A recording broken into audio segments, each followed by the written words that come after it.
everyone. Welcome to the third episode of Strategy Sprint by the Consultant Strategy Club of IIM Lucknow. Today, we are going to dive deeper into the growth framework, and that's going to happen via short case. Hi, Vedika. Are you ready for the case? Yes, I am. Thank you.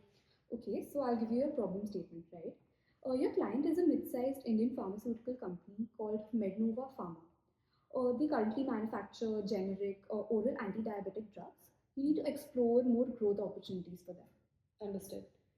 So, just to ask a few clarifying questions to understand more about the problem at hand, can I know a little more about the client in terms of the size and scale of their operations, how old they are, and the specific sector that they operate in? All right. So they are a legacy company, as in they're very well established. If we're talking about the sector that they operate in, as mentioned in the case, it's a pharmaceutical company. Their core market is in India. And if we're looking at the size, right, in terms of revenue, it's plateaued at 1200 crores INR, and the EBITDA margins are around 18%. Understood. And is it fair to assume that this plateauing is the reason that our pharmaceutical client is looking for this growth? Yeah, exactly that. So they have a certain target in mind. So that's around 20 to 25% growth over the next 3 years. So that's their target. Understood. Given that the nature of the drugs they produce are diabetic drugs, is it fair to assume that the consumers are typically elder Indian consumers of their products orally? Yeah. So that's an assumption that is very usual and you can make that. But yeah, that's mostly the case. Understood. Given that they are a legacy company established in the Indian pharmaceutical space, can I take the competitors in the pharmaceutical space to be competitors we know of in the status quo, like Sun Pharma, etc.? Yeah, let's go ahead with that. Okay, understood.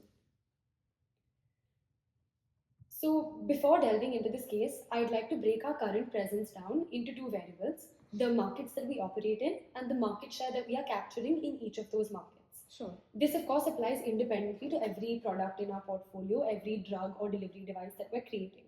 So, in my view, revenue growth can come from three levers: increasing market share, entering new markets, and launching new products. I'll structure the analysis first by splitting growth into current products and new products. Would that be a fair approach? Yeah, I think that's fair. Let's start with that. Sure. If I could just have 30 seconds to flesh out my thoughts. So, coming to current products that our client offers, I believe current products can be sold in the current markets we operate in and in new markets as well. Beginning with current products in our current market, that would be market penetration. This lever is more about selling more of the same products to an already existing market. And as per my understanding of status quo, in India, diabetes treatment penetration is still incomplete, especially outside of tier 1 cities like Bombay, Delhi, Kolkata, etc. Yeah. I believe there are about 4 or 5 ideas that could help here. The first being deeper physician outreach and the government aiding people purchasing these drugs. The second would be bundling our drugs with EpiPens, insulin injections, other diabetes equipment that people have in an Indian household. However, I think price controls will cap the upside of how much profit or revenue our company can generate from things like this. Additionally, I think how much of our drug people take, consumption per patient, is an important lever in this segment. So, what SKUs are we offering? Can we offer larger SKUs for bulk purchasing, and can we offer smaller SKUs for less serious cases? I also think while this is unlikely just to be me, offering syrup forms or different forms of consuming diabetes tablets could help certain patients consume them. So I believe the risk in this lever is low, but the execution can be fast, and that's why it would be attractive to our client. Does this seem comprehensive enough? Yeah, I think that's fair. Let's go ahead with the next vertical. Sure. So looking at the same set of products in a new market, I now come to market development. Here, our growth will have to come from finding new patient populations. And I believe outside of India, there is heavy opportunity here as well. Given that we are a legacy company, there are markets in Southeast Asia, Africa, etc., which have similar disease burdens to the Indian disease burden and similar infrastructural handicaps as India does have in some cities. Given that we have the infrastructure to already operate in India, I think tier 2 and 3 cities in these countries could also be a very attractive opportunity. Bundling with new doctors in India as well as abroad would be very strong. I think another situation where we can increase our presence is on Blinkit and Zepto. Blinkit and Zepto now have online doctors who can prescribe you medicine on the spot for emergency cases. If we could successfully get that partnership, it would really push our sales, especially in remote locations. Lastly, this one is obvious enough, but pushing marketing such that if anybody's searching for diabetes medicine, our clients' medicines are showing up first on Google or any other search engine. I understand that the margins here will not be very high, but I think the volume upside, especially in a population heavy country like India, is very significant, and that makes it maybe by our third year an achievable goal. If this seems comprehensive enough, I would like to move into new products. I think that's really comprehensive. Or let's move to the next slide. Sure. So there's a lot of opportunity in new products given that it's not only drugs but all pharmaceutical products that are open to us. And that focuses on increasing revenue per doctor and channel that we're tapping into, whether that's a clinic or Zepto, Blinkit, and our own delivery people as well. First, I'd like to start by saying diabetes physicians also treat a lot of other chronic conditions common in India, like hypertension, for example. Expanding into those sort of cardio or metabolic health related drugs could help us to cross sell these, since patients that suffer from one tend to suffer from the other in a lot of cases. I also think, given we have base level manufacturing equipment for drugs, there's a lot of scope for basic drugs that our client could be producing on a global scale. I also think partnering with the Indian government for aid initiatives, pro bono work could be not just revenue generating for us, but could also do a lot for us in terms of goodwill and where we stand in the market. Having our brand name associated with the Indian government for their schemes, especially in rural India, would make us a very trusted brand. Coming to less pharmaceutical prescription dependent products, I think energy powder hydration mixes would be very good because diabetes patients undergo energy loss and dehydration. We could also create supplements, food products, sugar substitutes as well that they could consume without having to worry about their health. I think this is where our highest impact lies because it's low investment on R&D and infrastructure, but at the same time it's definitely scalable, and I think it's a very strong strategic fit for our client. Is there anything else you'd like me to look into more for this lever? Sure, I think this lever we've covered most of the details. Right. Just one concern in this lever. So when you said that introducing other drugs for hypertension, which is associated with diabetes, right? Just one question there. Don't you think that's going to be a little intensive on R&D? Or that? So what do you think for that? Like, is that more feasible considering our other options, or what would you recommend in that aspect? So, like I said, everything in this lever is definitely a slightly longer term recommendation in our second or third year. But I think there's a very strong cross-selling case. Let's say it is hypertension and R&D does take even 2 years to begin. Yeah. Once that happens, it's hypertension patients that will also start purchasing our diabetes drugs should they have to, and our drugs will go in such a way that they work in tandem with each other, right? So it's best prescribed that you take this diabetes medicine with this hypertension drug and vice versa. I think in maybe not 3 but in 5 years time, the cross-selling potential of that would make it a worthy investment. But maybe in the third year, like you mentioned. That's fair. I think that makes sense. Is there anything else that you want to explore? So I would like to move into diversification now, which is what can we do with these new products in new markets?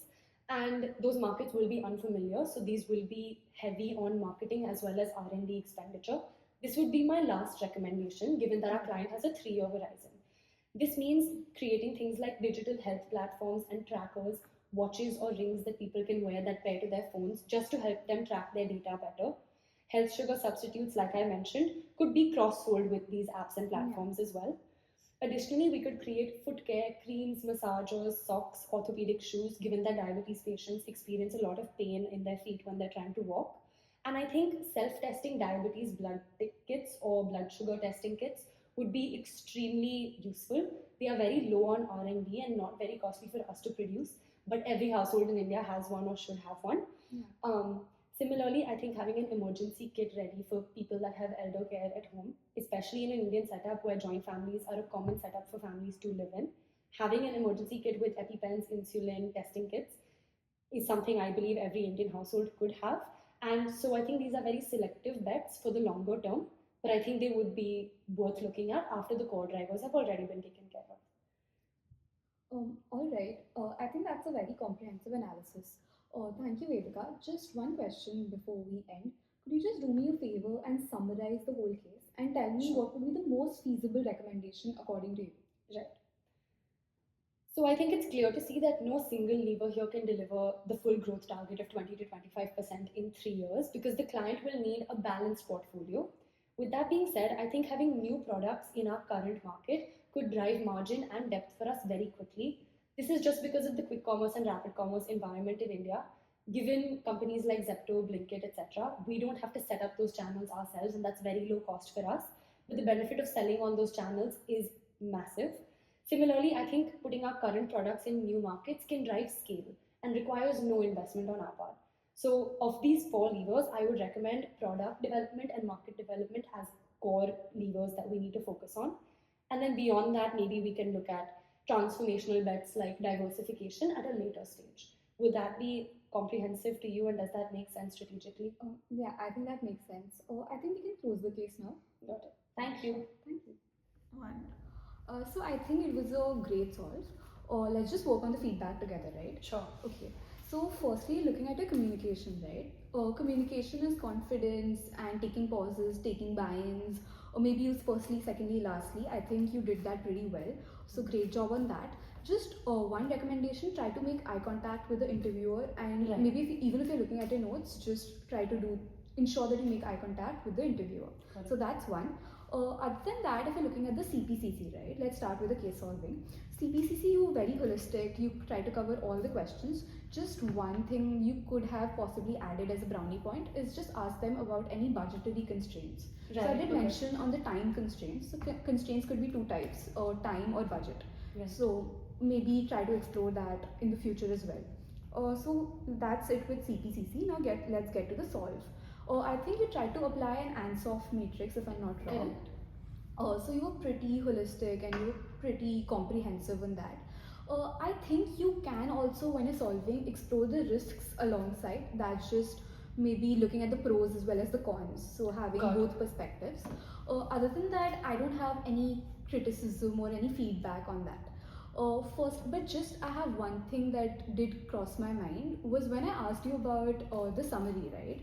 Maybe you could be more receptive in that, as in we just covered the recommendation. So be very attentive as to what is the ask of the interviewer. So Right. along with the recommendation, I was also expecting a summary.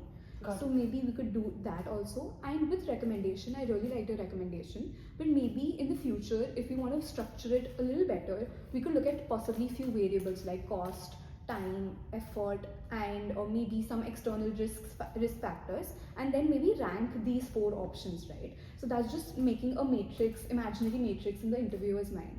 So that could help in future cases. Other than that, I think it was a great one. Got it. I'll definitely incorporate this feedback, and thank you. Yeah, anytime. I believe there were 5 crucial things to do in this case to make sure it was being solved in the most messy way possible. The first would be using an Ansoff matrix or a growth formula to ensure that no lever of growth is being missed out on when you're solving the case. I chose to start with the formula, but the 4 levers I ended up with are essentially the Ansoff matrix itself. The second would be to ask all relevant scoping questions, because that helps you understand more about the time horizon, price constraints, and the goals of your client, which is what you're ultimately trying to deliver on. Third would be looking at the product and its margins carefully, given that it's a growth case. Lower margin products are not something a client would want to look upon favorably, and that's something that would not aid the growth of the company, whereas a higher margin product is much more attractive. Fourth would be when looking at market development, it's all about scalability. How many new consumers are we getting, or how many existing consumers are we able to tap into via developing this market? And lastly, coming to the fifth point, I believe the Indian context was very relevant here. Understanding a little bit about what diabetes is like, how doctor prescriptions and channels work, what are the prevalent alternatives available, helps you ground your case in reality.